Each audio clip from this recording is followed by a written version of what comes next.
The opposite of fear is bravery. Nope. The opposite of fear is curiosity. Is the glass half empty? Is it half full? That misses the point. Elevating curiosity will help you see and understand what's in the glass. This is Applied Curiosity Lab Radio, the podcast of curiosity. In each episode, Becky Saltzman interviews unconventional thinkers and doers in her unconventional way to dissect and uncover what you can use to see things others miss, make better decisions, and apply your talents in new and profound ways. Elevate curiosity, escape the boundaries of ordinary.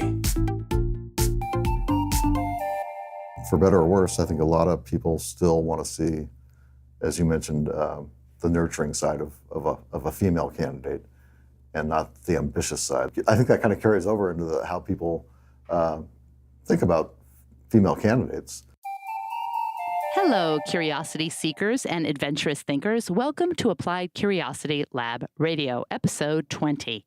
I am your host, Becky Saltzman, and in today's episode, we're taking a curious peek into politics, and particularly a curious peek into how to run for a political office. So I thought it would be kind of interesting to start with someone who has an extremely long and successful career in local politics, having also worked in the federal political arena. I called up my friend, Dan Saltzman, and he agreed to be subjected to my curious questions. Dan is currently serving his 5th term as a Portland City Commissioner, and he has been a public servant for nearly 25 years. He's been a commissioner in charge of 11 city bureaus. Dan, like me, was born and raised in Portland, Oregon. And Dan, like me, graduated from Beaverton High School. He received his Bachelor's of Science from Cornell University and his Master's from MIT. He spent many years in the private sector as a principal in an environmental engineering firm. He also served as a staff assistant to Congressman, now Senator, Ron Wyden. Dan served as Multnomah County Commissioner from 1993 to 1998. Dan's focus continues to be the well-being of our children and families, and that has always been his most precious political pet, children and families, protecting Portland's natural and economic environment to achieve a more sustainable future, as well as enhancing public safety and opportunity for all Portlanders. Dan led the campaign for a voter-approved Portland Children's Levy Fund that pays for abuse prevention and other child programs. He established the Gateway Center for Domestic Violence Services, and he recently led a campaign as the Housing Bureau Director for a $258 million bond to tackle affordable housing. Dan claims to have largely checked off the to-dos on the list of things he's passionate about. So this is Dan's last year in public office, which is why I thought it would be an interesting and unique opportunity to interview him, because I thought perhaps he was able to say a few things, given that he's not running again, that he otherwise might not be able to say. Although Dan's a pretty open book, so I think pretty much he would have said most of all of this at any point in his political career. In Dan's retirement from public office, he plans to focus on child welfare and foster care. And he said he would enjoy working on these causes in a less scheduled life. He also plans to look into becoming a court-appointed volunteer who works with foster kids in the system. We talked about how to run for office and what are the very first steps. And I think this is important because so many people I know have considered running for office, or it's flashed through their minds. Maybe I should do this. What should I do? What are the first steps? What's most important? Where do you start? So we talked about that. We talked about what advice you can expect to get from political consultants. What is a political stress test? How do you fundraise? What makes a good politician? How does an introvert become a politician? Dan's definitely an introvert, and he had some advice for what he needed to do to become a politician as an introvert. Now, I have this question, and I'm actually wondering what you might think about this too. But I wonder if Americans tolerate ambition in women leaders in the same way that they tolerate or even appreciate ambition in our leaders that are men. So I asked Dan, and we talked about that, and we talked about whether there are different expectations for women, both as candidates and as politicians. We talk about the difference between becoming a candidate and a politician at the local, state, and federal levels. What are the trade-offs? How do you plan your career depending on where you want to be?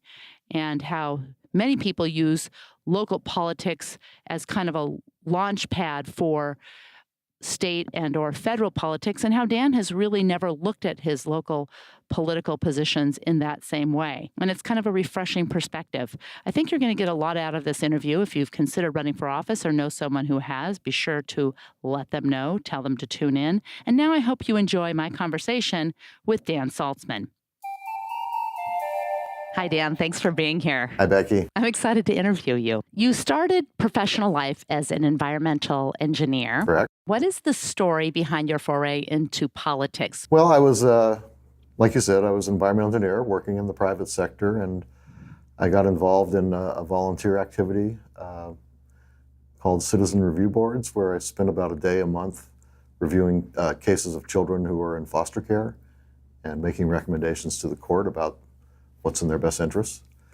And it really exposed me just to the horrendous lives that so many children find themselves in through no fault of their own. And long and short, I got motivated to want to do something about that. And that's when I got involved as a county commissioner initially and worked on children's issues ever since. They've always been a passion, particularly helping kids in foster care. What did it look like when you got into politics specifically? So county commissioner, the first thing you did was you're working on this project, and then the first thing you did was what? Who did you go to? What did you ask?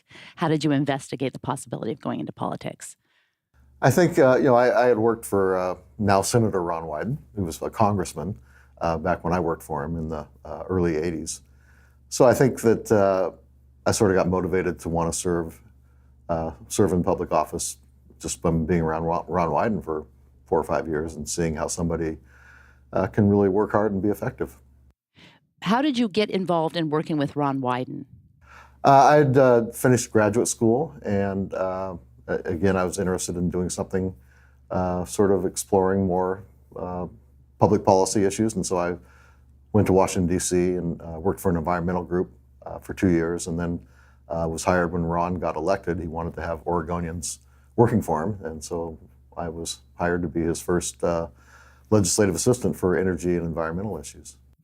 I want people who are listening to this to understand how they might get involved in politics at a granular level, like, the level where you wake up in the morning, you pour yourself a cup of coffee, you do your calisthenics, you make a phone call. How did you meet Ron Wyden? What did that look like? Did you just call him out of the blue? I want to see if people can actually take from this actionable bits if they are interested in going into political office. So what did that look like? Did you call him? Actually, his chief of staff called me. If somebody I knew his chief of staff, and he called me about interviewing. So I sort of met Ron really when I started the job, as opposed to really much before that. But I think people should get involved in politics. Otherwise, they shouldn't be complaining. I think there's lots of opportunities for people to get involved. It's just there's no magic formula. You don't have to study politics in college or have political experience as a prior background necessarily. I didn't have any political background before I ran for office. As you noted, I sort of came up through environmental engineering, very technical field. When the chief of staff contacted you, why did he contact you? He or she contact you?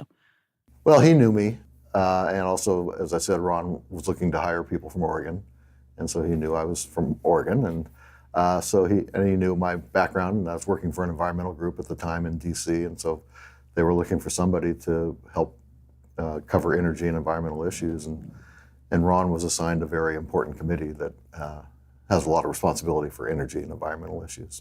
So it was the environmental element that got you into politics in the first place? Yes, environmental, and then it sort of, when I moved back to Portland, sort of segued into concern about children. Not that I've ever lost my interest in concern about environmental issues. I still, work on those as well. But I think, children's issues are my passion. You've worked on and/or witnessed local, state, and federal campaigns. Are there strategic differences in how those are run? And can you describe those differences? Well, I think a local campaign is very upfront and personal. I think voters expect to meet you on their doorstep or something like that. When you're running for national office or even the federal, congressional, or senatorial offices, I think it's a much bigger deal, logistically and money-wise and everything else. I'm not sure voters have the same expectation of meeting you on their doorstep. But before you meet them on their doorstep, let's just say that I wanted to run for office. Mm-hmm. What would be the very first thing that I would have to do? Well, figure out what office you want to run for, I guess would be the first thing. And then I would definitely do some research and maybe contact somebody who gives advice on campaigns. There's political consultants around here that can give you some pretty good, maybe sobering advice about whether you should do this and what's involved, what's entailed in doing it. It has to, in my case, I'm sort of an introvert, so I had to become sort of a forced extrovert. That's what I call myself. I also have to learn how to raise money and how to talk to people in a way that resonates with them and talk to them at a level that they understand. I mean, it's all too easy, those of us in government, we get so absorbed in our jargon and stuff like that. I mean, when I sit in my city council meetings, I'm just amazed how hard it would be for somebody from the public to really understand what we're talking about, because we're talking about acronyms and jargon and stuff like that. So, yeah. Is there any book that describes those acronyms, and are those acronyms specific at a local level, or do they also apply all the way up the chain? Well, I think they apply all the way up the chain, but each local government or federal government, state government has their own set of acronyms, and no, there's no book. There should be. There should be like a directory of acronyms or dictionary of acronyms.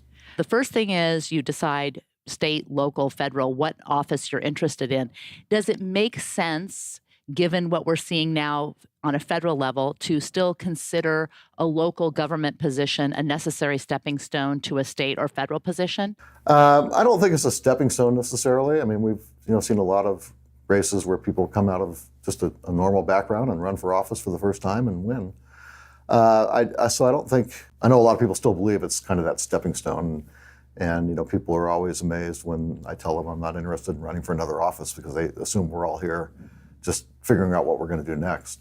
But I like local government. I like living in Portland and not getting on a plane to Washington, D.C. every couple of weeks, and or going to Salem. I've always liked local government. So I think it's important to figure out what level of government you want to deal with. I mean, we deal with fewer global policy issues in local government and more like fixing the streets and things like that. But there's still room to pursue your passions, as I've done on issues related to children. Is the decision for you to have stayed in local politics more of a schlepping decision that you just don't want to have to go, or is it actually the content of the job?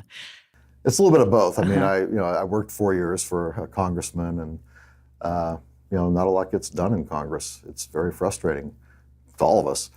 And then there's the schlepping, of traveling back and forth from Oregon to Washington, D.C. It's not a real easy commute, and one I wouldn't want to be doing. So, yeah, I realized, to run for a federal office, if you're going to run for Congress, you have to realize you're going to go there, and for 20 years, you're going to be a nobody. And then gradually through seniority, you'll become a subcommittee chair or a chair, and then you're somebody. But, that's 20 years is a long period of time. What should someone know, other than to be patient, that the federal level positions require that they may not be interested in when they really understand what most people don't see? In other words, I often think that a lot of people want to be a rock star or a professional basketball player, but they don't want to be out there dribbling all the time and practicing and doing and the calisthenics and the weight or the practicing of their instrument. They just want to be on stage or be on that court. They don't really want to do the job. They want to be what should people think about in terms of a national level versus a state or local level? The job itself, are there things, because you've worked on all of these, are there things you say, well, if you're not interested in this, you should definitely reconsider? Well, I think if you're running for a federal office, particularly in Congress, a member of Congress, you have to constantly raise money because you're up for re-election every 2 years. So one nice thing about my job is it's every 4 years. And for senators, it's 6 years. So I think that's something you have to think about, is you always have to be thinking about the next election. And that does influence how you make decisions. Maybe it shouldn't, but it does. But I think at the local level, I've just had the ability to really sort of have more discretion. I think people want you to, there's certain basic issues you need to tend to, but I think they give you a certain amount of discretion in terms of also following your interests and passions as well. All right, break down for us a little bit how to fundraise, because I think that is something that most people don't think about. They think Yeah. about a lot of the other aspects of politics, and fundraising is such a huge part. How do you fundraise? And is the process different at a local level, or is it just on steroids, but the same process at a state or federal level? Well, I think nobody likes to fundraise. I think that's probably the first rule. Everybody hates it.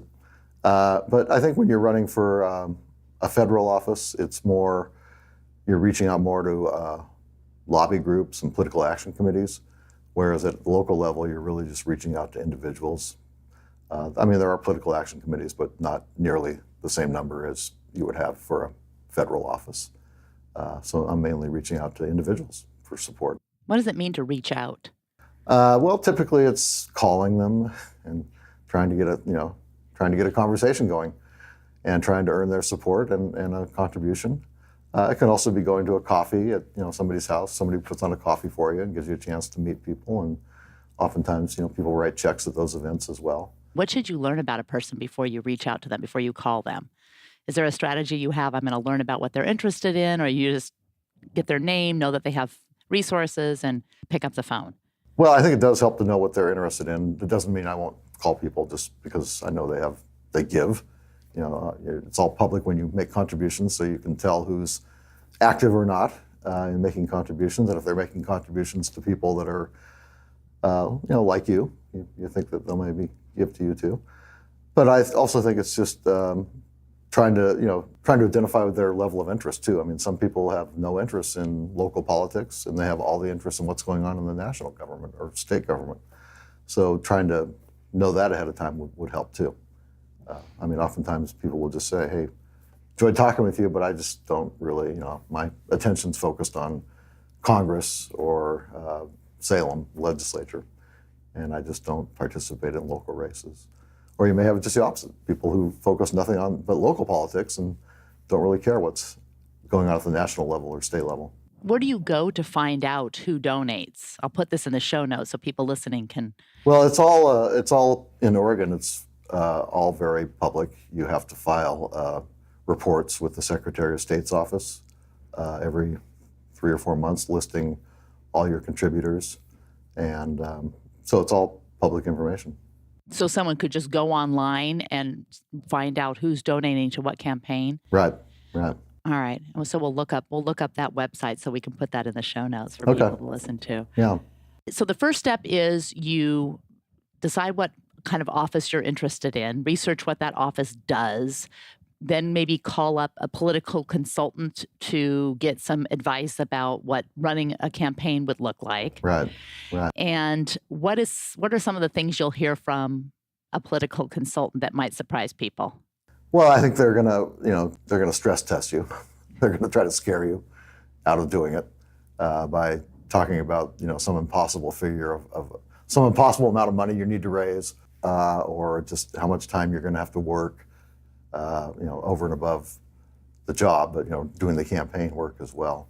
They'll stress test you, and once if you pass the stress test, then they'll probably take you more seriously. If you don't walk out the door of the first meeting, and then they'll give you some advice. It'll probably be have a public opinion poll done to see whether people know who you are and also what issues people are concerned about and whether that meshes up well with you.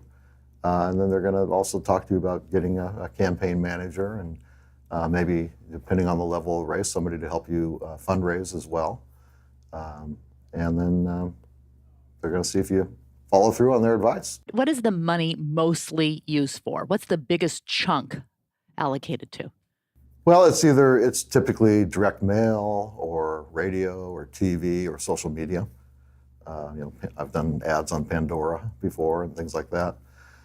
So that's probably, and then, a certain amount of staffing too. If you have a campaign manager, if you have a fundraiser, they have to be paid. Your political consultant has to be paid. So yeah, but I'd say the real expensive stuff is the voter contact. All right, so I'm going to tread a little into some dangerous gender territory because I've been wanting to ask this for a long time, and I've asked people that are not in the political arena, but I'm very curious about whether the majority, let's take a step back. The majority of the Americans, I think, would support a woman leader, whether it's the local, state, or federal level, support women leaders who are smart. Mm-hmm. They'll support women leaders who are attractive. That's not necessarily a requirement, but certainly, not something that is not considered. Mm-hmm. They may support women leaders that are nurturing. Mm-hmm. And maybe even that this might even play out more at a federal level. But do you think that Americans support women leaders that are ambitious? Do they want their female leaders to be ambitious the same way they want their male leaders to be? That's a great question. I think that, for better or worse, I think a lot of people still want to see, as you mentioned, the nurturing side of a female candidate and not the ambitious side. The ambitious side is typically associated, your mother's nurturing, your father typically in most families is, the ambitious one who's always trying to move up the ladder. So I think that kind of carries over into how people think about female candidates, as I said, for better or worse. But yeah, I mean, I do think that there's, I've worked with a lot of women office holders, and I find them to be easier to work with than males. You do? Why do you find them easier to work with? I think males are too competitive with one another, with everybody, especially when you're in the political realm. It's all about, as I said, it's all about what am I going to do next? When am I going to move up the ladder? I think women, they have the same ambitions, but they hide it better. And I think they, as I said, they show a nurturing side. And I've generally found women to be more concerned about children and family issues as well. And that's a particular issue for you. So that makes sense for you. Yeah. Should women running for office consider these different perceptions and include those in their strategy? I think so. I mean, I'm not an expert by any means on this. I'm not sure what a political consultant might say, but yeah, I think it's better to be seen as nurturing than overtly ambitious. And once in office, do you think that same thing applies? I think so. Yeah. Like you observed, I think people. You mentioned appearance, and for better or worse, people react more to how a female looks than they do to a male. It's a double standard, but it's definitely something that I believe is there in the back of people's minds. So yeah, I think it's probably good to associate yourself more with the nurturing side. When you mentioned that you had to convert yourself from an introvert to a, what did you call it? Forced extrovert. Forced extrovert.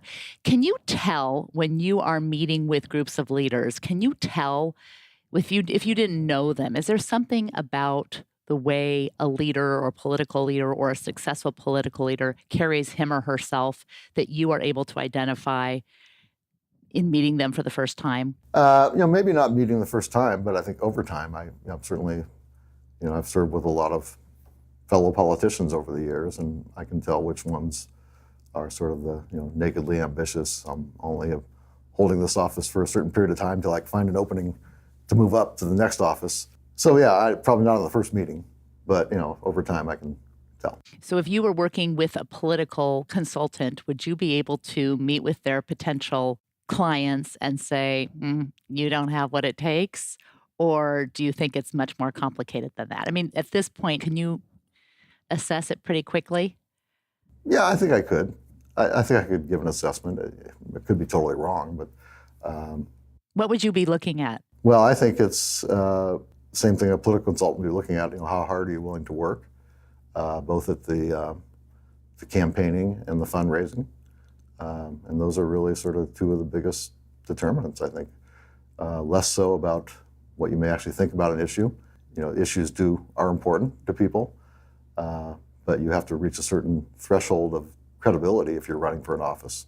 And that's reflected typically in your fundraising. How much do the political identity politics play in a local level? Whether you're a Democrat or Republican at a local level, how does that play in? It's so obvious at the state and federal level, but it's less obvious at the local level. How does that work? Well, that's something I like about local government is, at least here in Oregon, local governments are nonpartisan. I mean, you don't run as a Democrat or a Republican. You just run for the office. And if you get over 50% of the vote, you win in the primary. If you're not, the top two candidates run off in the general election. So it's less partisan. And I like that. I mean, we're not even allowed to be affiliated with either party or any party, political party. Do donors and other people try to kind of suss out what team you might be on? Is that part of the fundraising process or not really? Well, I think in Portland, most people here are Democrats. So I think that's most people who are running for office are Democrats. Is that different in other places, local politics? Is it partisan? Is it partisan? Is it partisan? Yeah, it is different in other places. I mean, I think a vast amount of local governments are nonpartisan, but there are mayors that are a Democrat or a Republican that run as a Democrat or a Republican in other cities. I couldn't tell you which ones off the top of my head, but I know, well, like Chicago, for instance, that's a good example. I mean, that's a very partisan environment. You run as a Democrat or a Republican or independent. But no, in Oregon, local governments are all nonpartisan offices. Portland has a unique political structure with the commissioners and the mayor. Can you describe that a little bit to the audience outside of Portland that might be interested? Yeah, we have, as you said, a very unique form of government. It didn't used to be so unique, but over time it's become sort of the last city government of its type, where it's called a sort of a weak mayor form of government. So the mayor has certain authorities over the commissioners, but the mayor participates in meetings and votes just like any other commissioner. So the one power the mayor has is he or she can assign bureaus to us.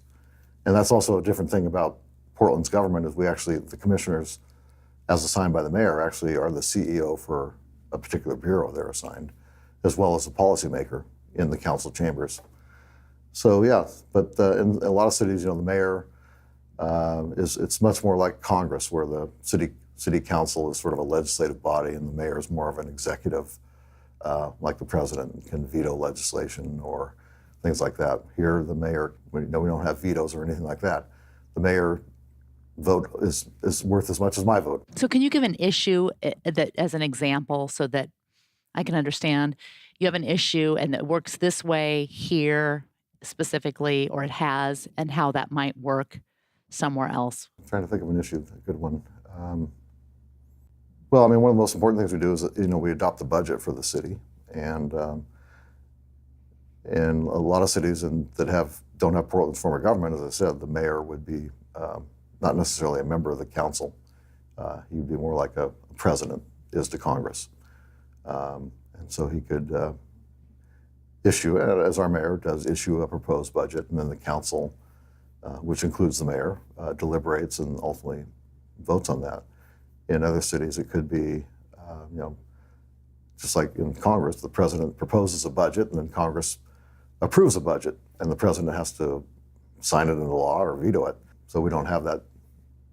That power doesn't exist for our mayor. There's no veto or anything like that. He, like I said, he or she is just simply a fifth member of the city council. Does it require less collaboration because you're in charge of your own bureaus and you're all CEOs of your own bureaus versus if you were all collaborating across all bureaus? Well, yeah, it does tend to make us more focused on the issues that affect our bureaus, which isn't necessarily a good thing. I mean, I always remind myself, we're elected to serve the whole city and to make policy decisions on a citywide basis, but all too often, in our form of government, we will defer to whoever the commissioner in charge is on a given issue. So if it's I'm in charge of the Transportation Bureau. If it's a transportation matter, my colleagues are probably going to give more deference to what I think on an issue as opposed to maybe what they may independently think. So yeah, it does result in less collaboration because we're sort of in, it's been called a silo mentality, where we're sort of, like I said, we're more absorbed about the bureaus we control.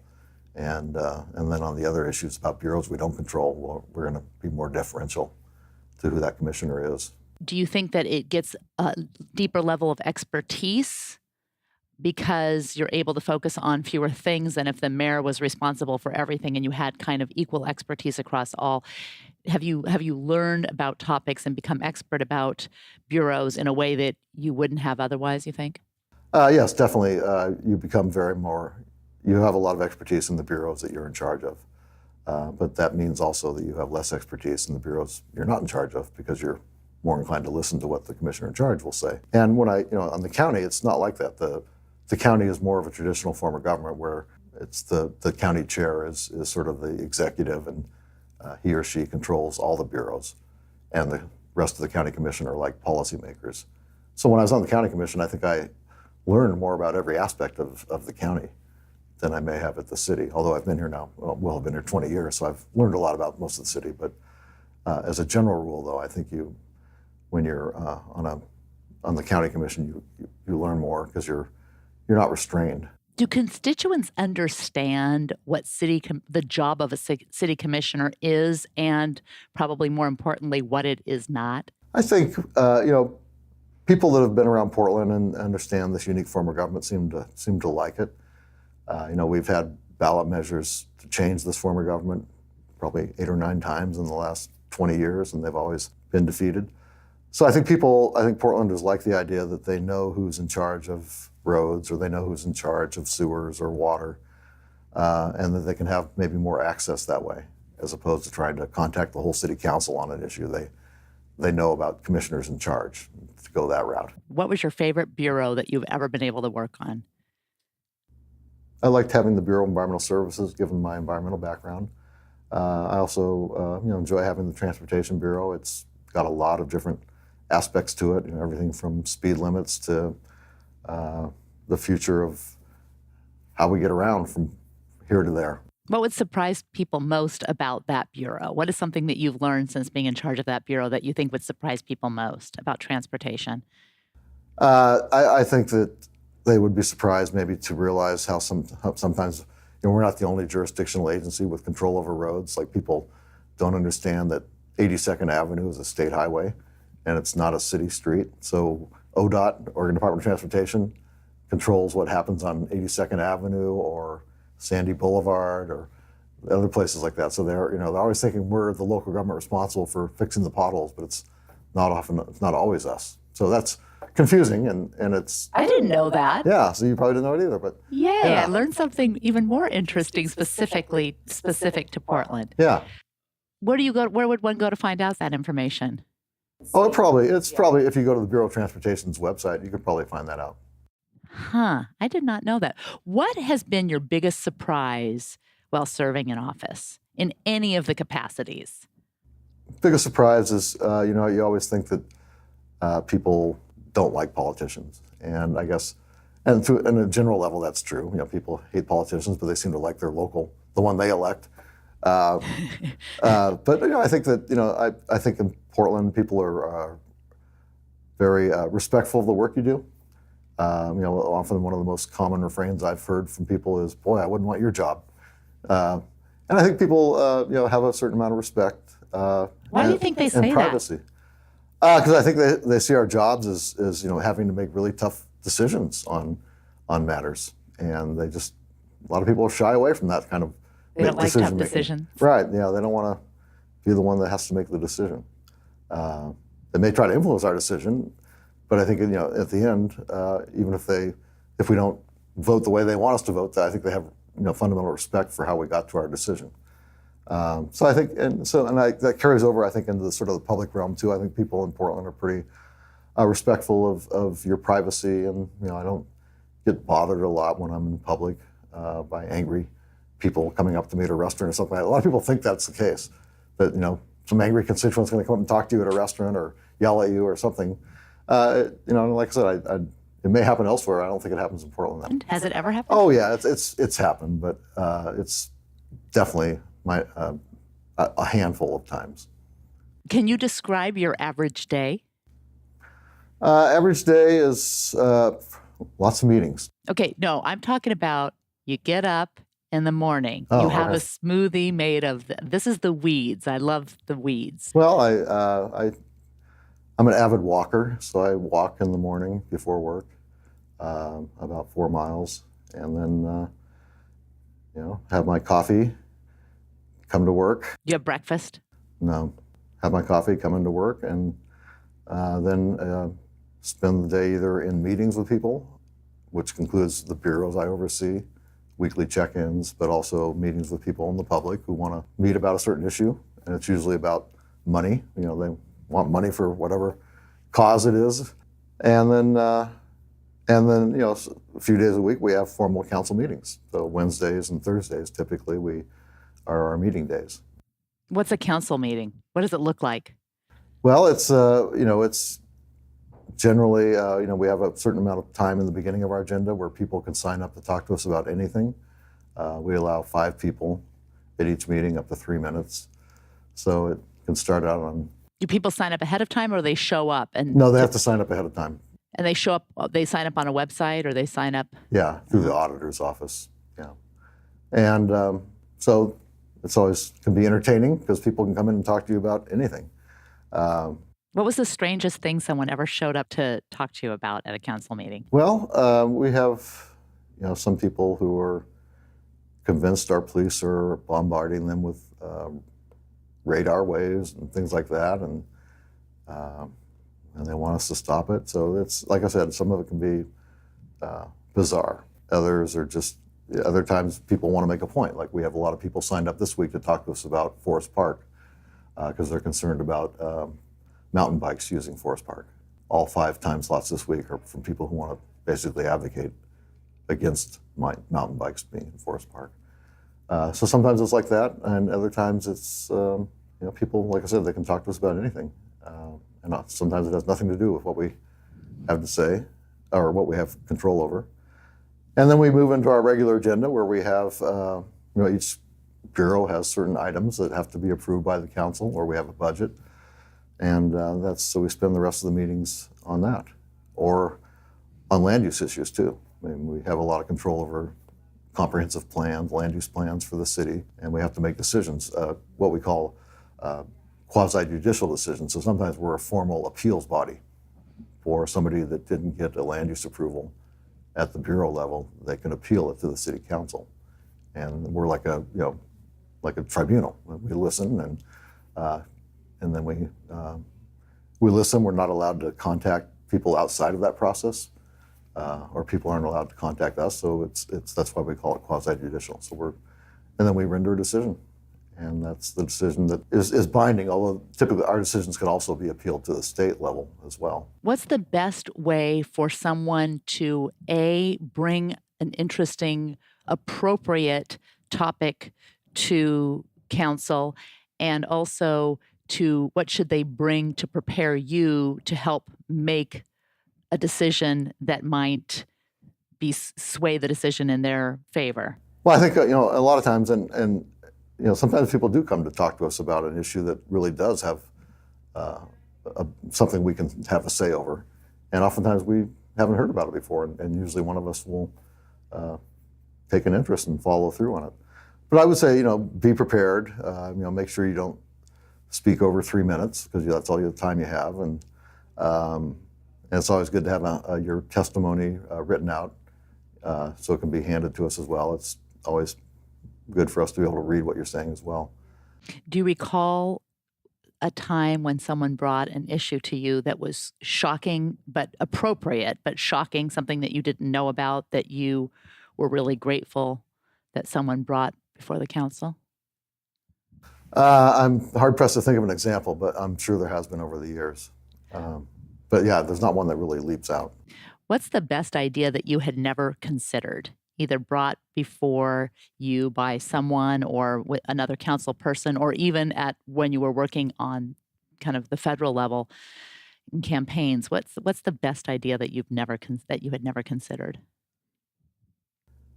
Well, I think a lot of times we're just unaware sort of the concerns people have. on a particular issue, and that we can actually, and that by them signing up to talk to us, we can take an interest because they're right across from us telling us. Whereas they may have pursued that same issue through the bureaus for months or even years, and all they get is bureaucratic runaround. So they can often, if they're successful and they have a good point, they can cut through a lot of red tape and bureaucracy and maybe get a different decision than what the answer they've been getting from a bureau. Do you think that same advice applies at the state and federal level? You see people marching, they have their issues, they have their signs. Is that the most efficacious way to, if you have a specific, not a general gripe, I hate what's going on, but a specific idea or solution or gripe, is there a better way on the state or federal level? I think marches and other public rallies have a role and can influence opinion too. But yeah, if you have a specific issue that you're concerned about, I would. I think a lot of people assume we're too busy to meet with everyday people, and we're not. And I've always had an open door policy, and anybody that wants to meet with me can meet with me. But most people assume that's not the case. They assume we're so busy that we would never take a meeting with them, so they never ask.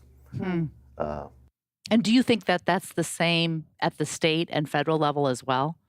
I think so. It's probably maybe not as true at the federal level, but I think certainly at the state level, you always want to start with the person you've elected to office, your legislator. I think that's always the best place to start. They do town hall meetings and things like that to particularly reach out, but they're also willing to meet with you, other times as well. I think, the federal, it's a little more distant and a little harder to have those one-on-one meetings, I think. But people should be emboldened to pick up the phone or start with their local, find the next point of connection, and from there find the next point of connection and not be intimidated that people are, everyone claims to be crazy busy, right? But not be intimidated. People will be willing to meet with you, and particularly if you have your ideas well laid out and presented. Yeah, I think that in my office, we're always in touch with what people are calling or emailing us about. We have a weekly report of sort of what people are calling us about and constituent problems we're working on. So like I said, it's probably a little more remote when you're at the federal level or even the state level. It all depends, I think, who your particular legislator or representative is. What are your proudest accomplishments? Top two. Top two? Oh, I had three. Top three. I meant to say top three. Well, I think the one thing I'll be known for better or worse, and I think it's for better, is creating the Portland Children's Levy, which is a voter-approved funding for investments in making kids successful through investing in after-school programs, early childhood programs, child abuse prevention programs, hunger programs, and programs to help foster kids be successful. So I've led that charge 3 times now with voters, and we'll be doing it for a 4th this May.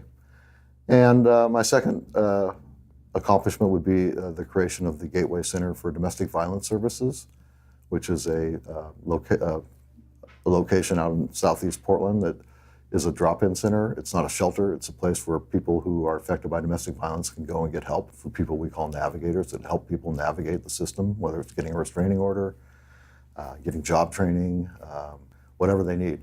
And they don't need an appointment. They just show up during office hours. So I'm very proud about that as well. Third thing would be helping the African American community to keep a club called the Miracles Club going and finding it a permanent home. It's basically a social club for people in recovery. And it's basically gone from being a social club to now having sober housing as well. When I first became exposed to them, they didn't have a permanent location. They were, and as you can imagine, in gentrifying northeast Portland, having a location was increasingly difficult to find. So I helped them to find a permanent home, and that home now has sober housing on top of it. Fantastic. Those are 3 worthy accomplishments. Yeah. Are those 3 things potentially a model for other cities to emulate, or did you get ideas from other cities when coming up with these ideas? Yeah, the children's levy is not unique to the city of Portland. We studied, in fact, San Francisco is probably the first city that did it. But so we looked at what other cities did, but I think we improved upon the product. We make our investments much more on evidence that the programs we're funding actually make a difference. And I think in a lot of other cities, it's more whoever speaks the loudest gets money. So we're much more evidence-based in our investments. But the idea was not unique to Portland. The Gateway Center for Domestic Violence Service, same thing. It's modeled after what are typically called family justice centers in other cities. So we again learned about it from other cities and got it going here. Miracles Club, as far as I know, that's unique. I don't know if any other, they probably exist, but was something we didn't necessarily emulate from somewhere else. Well, we'll definitely put links to all of those for people listening that want to get ideas or steal some of your ideas. The evidence-based aspect of the Children's Fund is interesting. What is something that you have found as the best tool for measuring the efficacy of that program? Well, we really put an emphasis on investing in expanding capacity of proven programs. So again, we make some judgments about whether a program, and they provide us the information that helps us decide whether a program is really making a difference for kids. And then our decision really goes to expanding their capacity to serve more kids. And so it's really, like I said, looking first at what they can provide us, looking what we know from general research, and then, as I said, we just invest to expand their capacity. If you could have unlimited funds, what aspect of that would you be expanding? Well, I think we invest about $15 million a year right now. Obviously, it could be greater, and there's a lot of unmet needs out there.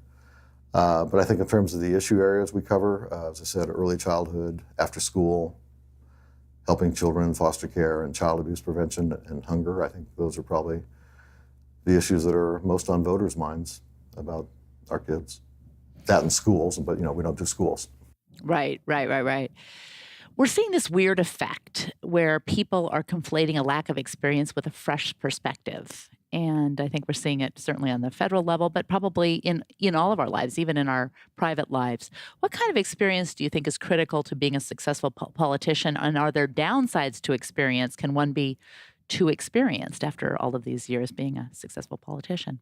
Well, I think what people look for is somebody who, and I think I've prided myself in doing this, somebody that's a good listener too. A lot of politicians are really good speakers, especially when they're talking about themselves or their agendas, but they're not good listeners.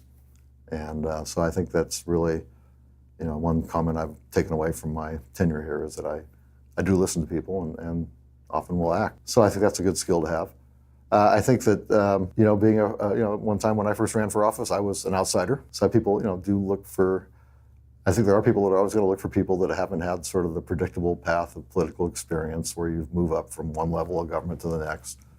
Some people like that, and that is some evidence that you can do the job. But I do think that people always kind of want to shake things up too.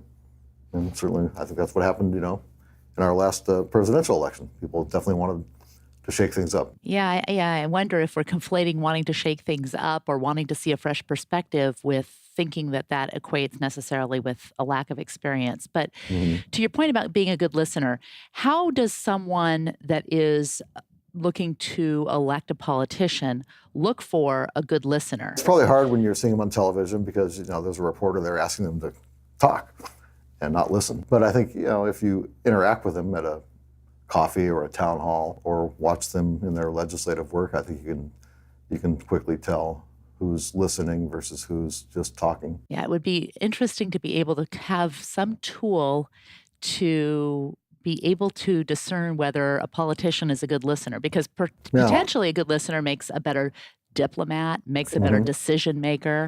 Right. I mean, really, probably the biggest skill is wise decision making. Yeah. Right? Yeah, no, I think you're right. It'd be great if we had some tool that people could discern that. If you had one law, local, state, or federal, even international, this is just like a fantasy question, that you could change, repeal, or enact through Dan's executive order, what would it be? Well, it's kind of a hot button issue, but I would change the state law and federal laws that for children who are in foster care or maybe not in foster care yet, but the working assumption is always it's best to return those children to their parents. And I don't believe that's true, always. But I think it's become such dogma that, who could know better about a child's well-being and interest than their parents? Well, frankly, there's a lot of parents that shouldn't be parents. And there's a lot of very dysfunctional families. And so sometimes returning that child to the family isn't a victory. Who would be the arbiter? Well, it's right now it's the courts and the caseworkers at DHS, but they're all working under a paradigm which I believe is erroneous. It's reflected in state laws that it's always in the best interest to return a child to his or her parents. Can you name some area where the government could probably do some good, but where it has no delegated power to act? Well, I think a lot of times, good examples, people ask us all the time to take positions on foreign policy, or to, divest from stocks or whatever the city may own. And we really have a very small role, but to some people, that small role is very important. It's important that their city government be against or for something, whether it's boycotting somebody or divesting of something. I tend to think that's not our role, but I realize it is. People expect their local electeds to take positions on things every once in a while. So is it better to placate citizens, or is it better to inform people that this is not the role of government, or at least this is not the role of this specific branch of government? I find that usually the people that come and want to influence us on an issue are so passionate about that issue that it's hard for them to see how the local government isn't part of the problem or part of the solution. And oftentimes, as I said, they're symbolic positions we take. Or we'll write a letter to our congressional delegation in support of something or whatever. So I used to be more dismissive of it, saying we don't have this role, but I guess I've come to understand that it's a role that people expect us to play every once in a while on issues. If I was a politician, that would be particularly difficult to not let the truth get in the way. That must be very difficult. What are some of the things about your job that you do not like to do? Well, I don't like sitting through long meetings. Sometimes our meetings can be very long and get tiring. Part of the job, but it can be tiring. So, like I said, it's hard to divest yourself from the need to get reelected.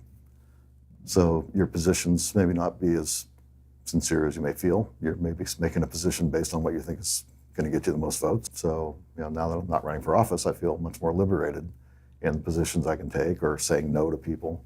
But I realize it's a dynamic that has dogged me throughout my political career and dogs most elected officials throughout their political careers, is sort of how do you really feel and how do you feel you want the voters to think you feel. Right. Now that you've publicly committed to not running, is there advice or a message that you can give that you would not have publicly said if you were still planning to run? Well, I'm not sure about particular messages, but I would say that I think that as an elected official, when you think you're sort of responding to what the majority wants you to be responding to, that there is that silent minority who really, and they may not be the minority, they may be the majority, in fact, who really do appreciate when you're thoughtful and may take a position that seems contrary to what your own best interests, but respect you for that. And so I would urge people to keep that in mind. They may not be the people filling the chamber that day on a particular issue, but they are the wider public who follows what's going on. And I've had a lot of people thank me over the years for taking sort of minority positions on issues. What is a minority position that you have taken? I've had some concerns about how we spend money here, and I've often voted against programs we fund because I don't feel it's effective or it's not our job or whatever. So a lot of on the budget stuff, I've been sort of a sharp eye on the bottom line. I think on various policy matters, our involvement in the Joint Terrorism Task Force, for instance, is something that's very controversial among certain people, and I've always voted to stay in the Joint Terrorism Task Force, even though that's been a minority position at times. We have pulled out of the task force in the past. We're now back in it, but again, I was sort of the one person, tackling the police and fire pension system, which is a very expensive system. I mean, we need it, but it's had abuses, and I tackled that and brought a set of reforms to voters that they approved overwhelmingly to be good to our police officers and our firefighters, but also to be fair to taxpayers. So I was pretty much a minority, something politicians had always talked about the need to change it, but nobody had ever actually stepped forward and said, okay, here's some changes. Voters, what do you think? When were you unsuccessful at achieving something that you thought was really important? I don't know if I have been. I think, if I think something's really important, I'm pretty determined about it. Who is your mentor? Well, I think my mentor, Ron Wyden, to a certain extent, but also when I came back to Portland after working in D.C., I got to know Mildred Schwab, who was then retired as a city council person, but she had been a longtime member of city council. And so I got to know her after she had retired, and she became somewhat of a mentor to me, and somebody I similarly respected, and I think Portlanders respected too, again, for sort of not being afraid to speak her mind on issues, being sort of a close watcher of how we spend taxpayer dollars, and not afraid to be the one vote against something or one vote for something. What has Ron Wyden taught you? Well, I think Ron taught me just the importance of really, of sort of being bipartisan, even though as I said, we don't have political parties at the local level. There is still sort of a premium on being able to work with people you may not agree with on everything, and working hard. I mean, Ron's always been a hard worker, and unlike a lot of people in Congress who just go back there and fossilize, for as far as I can tell, he's always worked hard. And so I think, working hard, staying in touch, and are things I learned from him. What does working hard look like for a senator or a congressperson? What does that mean? What does it mean that they're working hard? Because when we're looking out there, it kind of looks like they're not working that hard, and people judge. But what does working hard really look like? Well, I think when you're in a partisan environment like the Congress, being able to work with people across the aisle is important. And Ron's always been working with Republicans to, he doesn't care about their party. He cares about, their view on a particular issue. And if there's agreement there, then who cares whether they're Democrat or Republican? So he's calling them and saying, hey, listen, let's go to or lunch. He's co-sponsoring legislation. There's, legislation sponsored by Ron Wyden and some prominent Republican. And, working hard means also just staying in touch with your constituents. And, Ron does town halls in every county in Oregon every year. That's at least 36 counties that he does town halls in every year. So that's a lot of work. Not the only constituent work he does, but that's a lot more than I would say your average senator does. For people who consider you their mentor, how do you want them to describe you behind your back? Well, I think, somebody that's gets things done, isn't afraid to pursue an issue because it may seem politically disadvantageous or whatever, and somebody that is a good listener and speaks the truth. To wrap up, I'll just ask you two quick curious questions. Do we have time for that? Yeah. 2 QCQs. What advice would you give to your 30-year-old self? My 30-year-old self? Well, I don't know. I think I pretty much liked the life path I embarked upon. And so, yeah, I'm not sure I'd have any qualms. So your advice would be keep going, dude. Yeah. You're doing it. You're doing a good job. Okay. If you could put up a billboard anywhere that would say anything, where would it be and what would it say?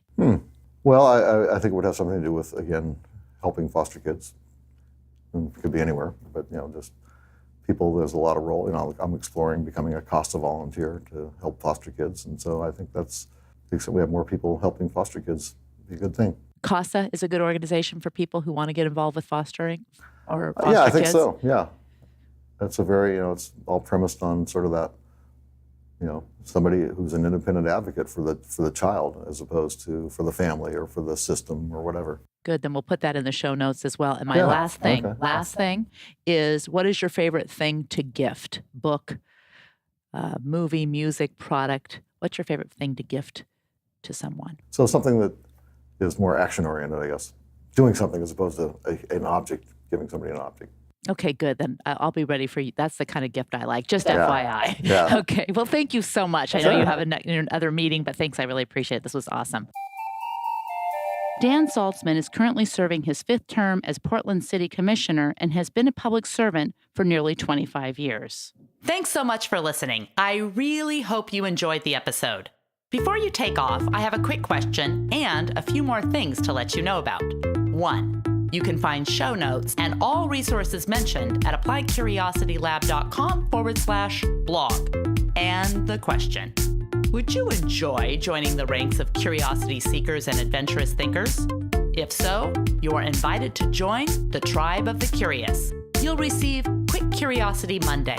This short weekly email is Curiosity Lube for your brain. It consists of ideas I'm pondering, curiosities the tribe has shared, and things that I'm enjoying that I suspect you might too. Just go to appliedcuriositylab.com to join, or you can probably just pick your favorite search engine and type in Tribe of the Curious. And let's connect online at Becky Saltzman on Twitter and on Facebook at Applied Curiosity Lab. Finally, in order to avoid missing insights from outside the boundaries of ordinary, subscribe to Applied Curiosity Lab Radio on iTunes, YouTube, Stitcher, and all the other places podcasts hide and wait to be discovered. In the meantime, elevate curiosity.